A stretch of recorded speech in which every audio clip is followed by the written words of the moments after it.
everybody, welcome back to Homestead Heart. And today I am in the kitchen, and this is a part of that new series that I've started called the Homestead Home, because although we have tons of chores that has to be done on the homestead, we cannot forget about our homes.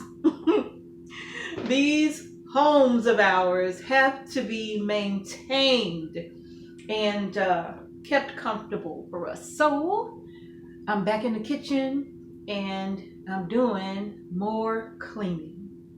I'm gonna show you what I'm up to. All right, you all, so I've already started, but as you can see, I am in here cleaning this nasty oven. Do y'all see this oven? Look at this oven. Okay, well, it's got spray all in it. That's oven cleaner that you see. It's not as bad as it looks, but that's oven cleaner. But it is pretty bad though. It needs some work. I cannot go any further.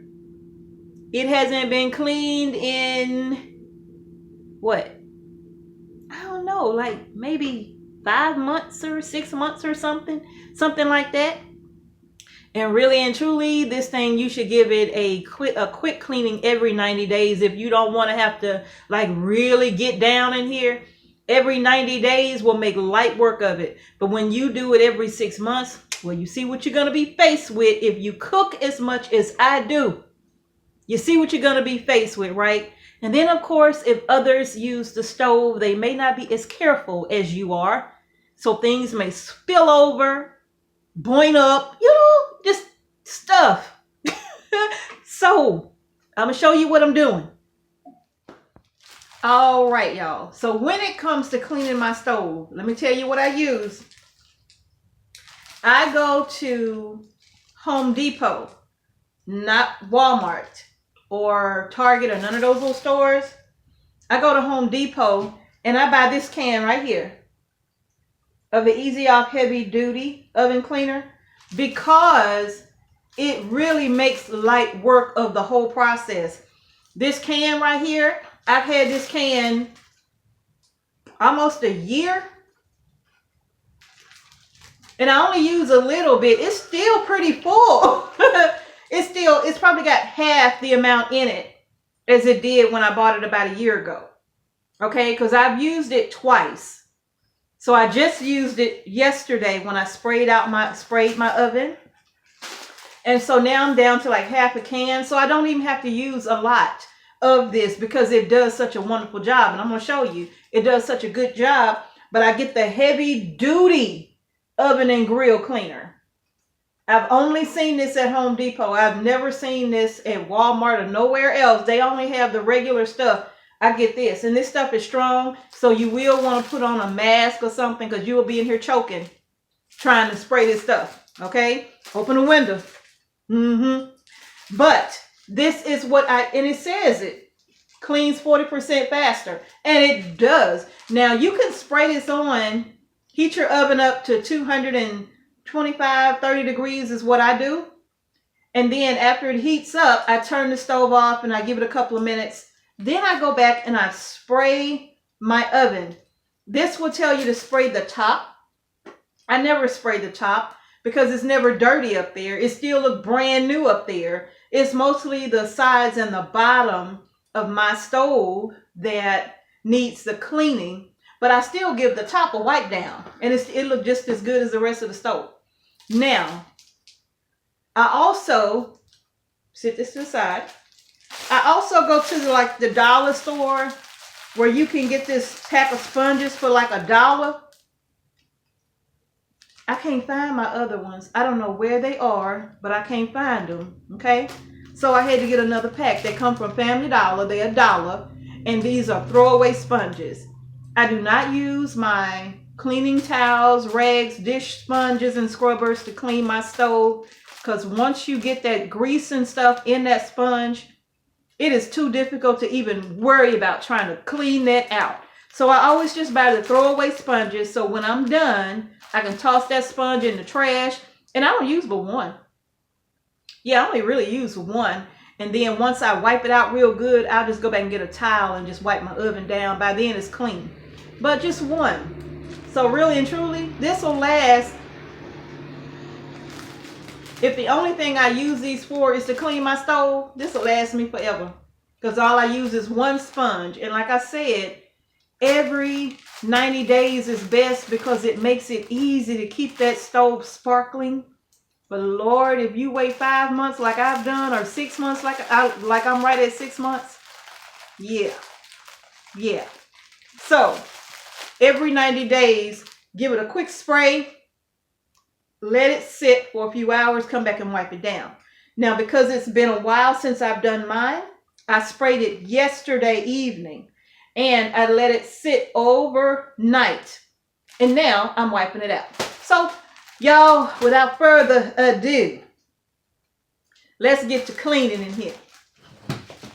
Okay, so I'm sitting down here on this floor here, and I have a mop bucket with some warm water in here, and I have my sponge that I was telling you about, okay? Let me tell you, it's messy work, but you know it's got to be done.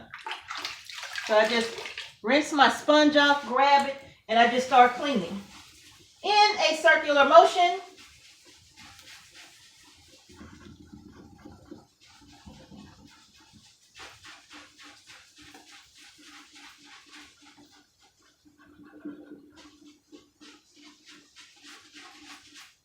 And then I give it a rinse. Now,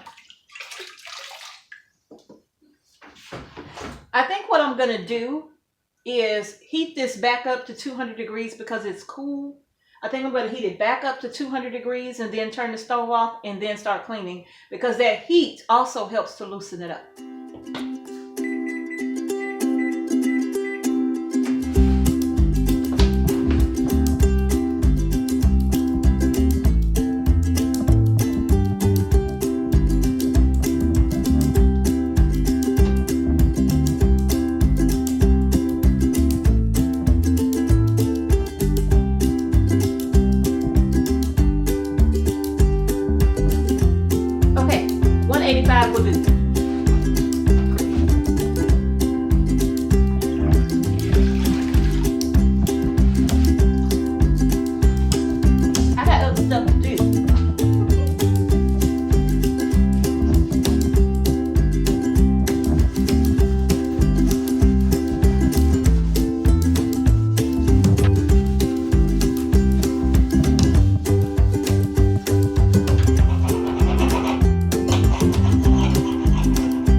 Water is seriously dirty, so I'm gonna go dump this water out, put in some clean water with a little Dawn dish soap, and I'll be back at it in just a second.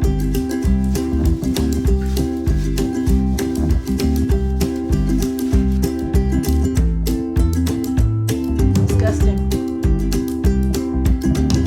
Just a lot of grease.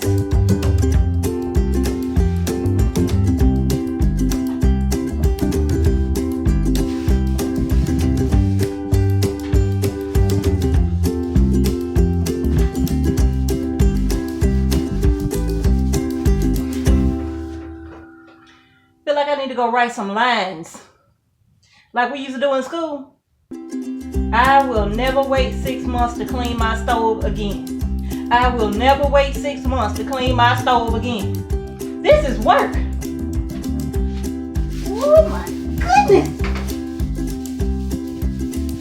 All right, now that I've gotten the scrubbing part done, I got me a bucket of hot soapy water here, and I'm just going to go through and wipe everything down to get any remaining grease from on the stove.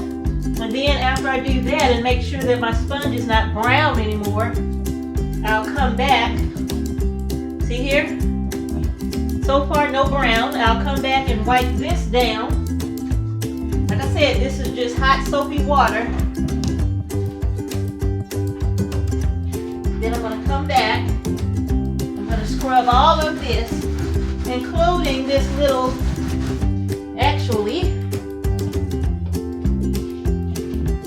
I need to put some more soap on here to scrub this thing with.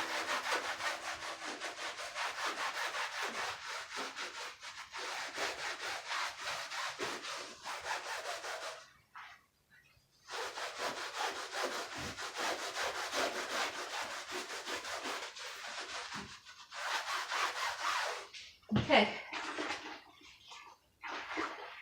Now I'm going to come back and wipe all of this out as well.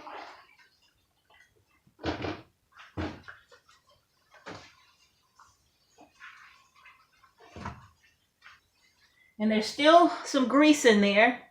So I'm just wiping it down until I get the grease off before I come back with my towel.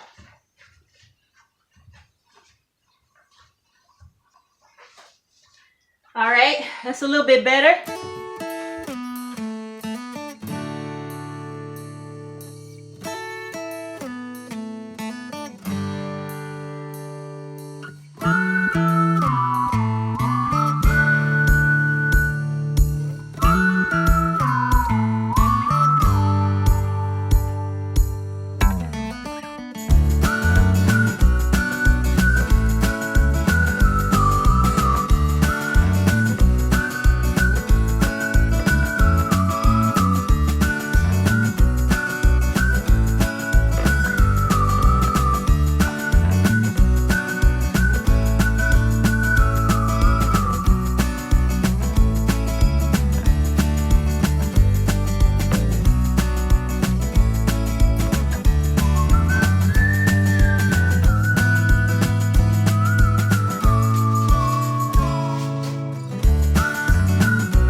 Done. Now that the oven is cleaned, voila. Oh, you can't even see.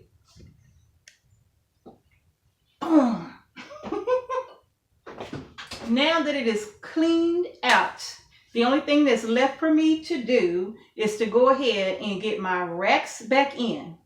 And then I'm going to preheat this oven again to 225 degrees. I just want to make sure I don't smell any oven cleaner left in here, because if I do, then I know I didn't wipe it down good. So I'm just going to do a quick preheat on it. Once it comes up to 225, that's going to let me know, because it's something about heat and that oven cleaner. When they meet, you're going to smell it, right?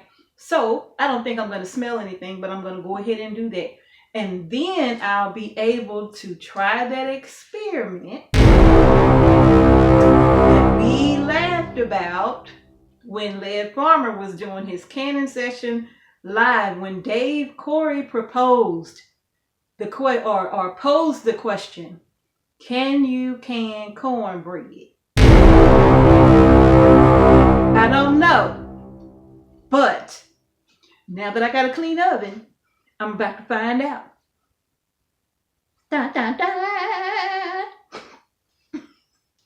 So y'all stay tuned for that, okay? Because yep, I'm about to try it.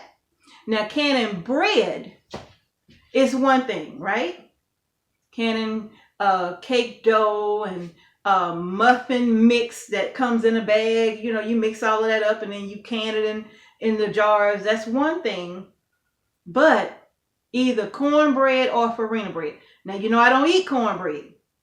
So this is about to be a farina bread experiment. So y'all stay tuned for that. It's going to be quite interesting. All right, y'all, that's going to do it for today. If you haven't done so already, go ahead and give the video a thumbs up. Don't forget to subscribe to our channel and hit the notification bell so you don't miss a single video that we upload to our channel. All right. Thank y'all so much again for watching Homestead Heart. Peace and blessings to each and every one of you, and I will see you in the next video.